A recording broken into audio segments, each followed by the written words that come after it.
Day number 3. Hello again. We have been wearing the same clothes all week. It's almost like, it's almost like we filmed all of this back to back. Oh my goodness.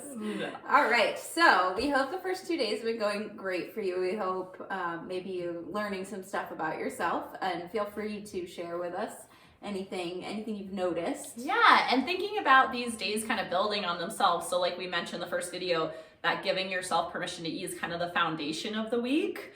You made yourself a nourishment menu yesterday, which hopefully was interesting for you. And now we are moving on once again to another skill. That is very hard. I think it's hard for a Sounds so couple simple, reasons. So all we want you to do today, and if you don't have time to do this today, sometime this week, is to eat one meal without distractions. So ideally sitting at a table, or if you eat on the floor, Sure.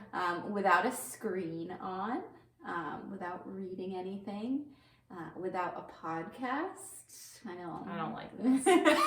And this is hard. I think for some people, this is hard because you feel like you always need to be doing something. You feel like it's unproductive to not use that lunchtime to read some check emails, look at who liked my Instagram post. It's my mom again. Damn her.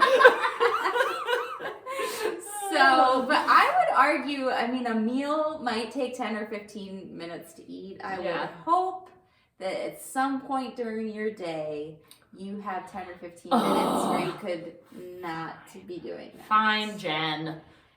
It can also be uncomfortable because it's like, what do I do? What do I do? You know, this like, it's a stillness without any distraction, without any noise. Like, I kind of think about being alone, and I think about how like a podcast is always kind of like a little buddy that I have with me. So like not having those things is like truly being alone. Yeah. And that's a little scary. Yeah, I can just, for my own, as somebody that was a chronic dieter for over a decade, I developed this habit of like rushing through my meals. Like I really saw eating as this burden because every time I had to eat was this like potential for me to fail at my diet. Yeah. And so when I had to eventually eat, I would rush. I was just like, let's just get this over with. Like, because to me, it was just like this risky time of like, this is just an opportunity for me to mess this up. And so I would really disassociate from the experience and just try to get it over as quickly as possible.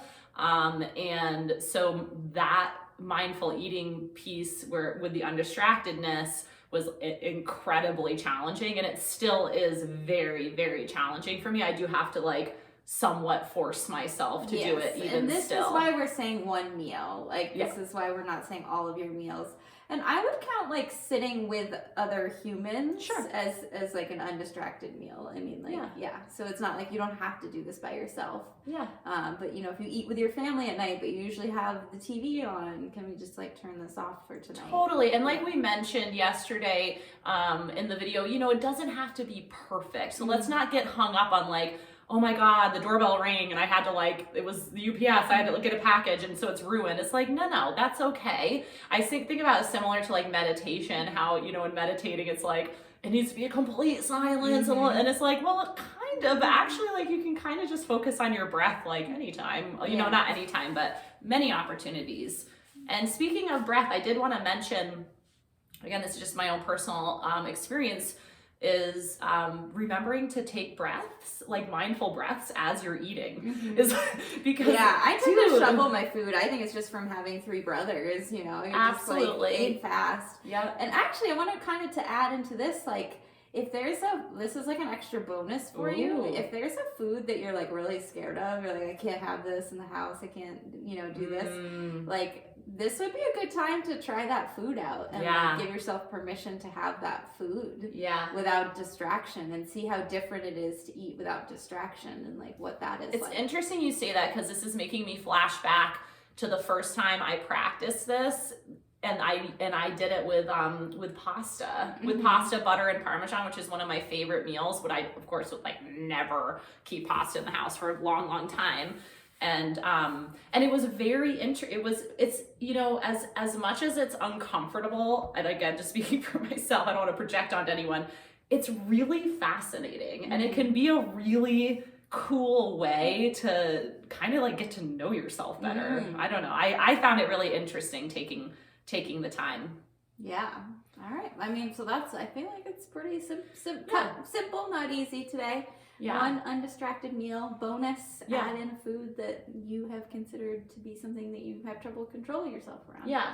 But you don't have to. But Jen, can I ask you something? Yeah. What if like does it have to be a meal or could it be like even like opening like could it be a snack? Oh like having yeah, some chips or something? any eating thing. Any eating thing. Yeah, So it can be yeah. a snack or a meal. Yeah. Yeah. Awesome. All right, everyone. We'll see you Halfway there, over halfway there.